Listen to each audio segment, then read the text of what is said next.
Gusto niya ng milk tea, kaya ang bait sa'kin. Kaso sabi ko, sasakit ang kanyang tummy.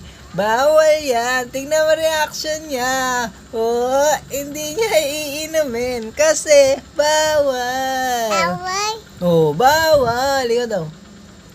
Bawal. Sasakit yung tummy. Ikaw daw. Sasakit daw tummy. Sasakit yung tummy. Tinuruan ko yan, kaya hindi niya iinom. Sasakit yung tummy. Hindi na nakapag- Kaya, ayan o, tingnan nyo.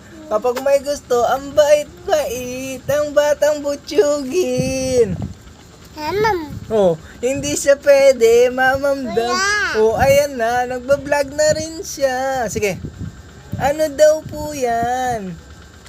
Binigay niya kay Dada.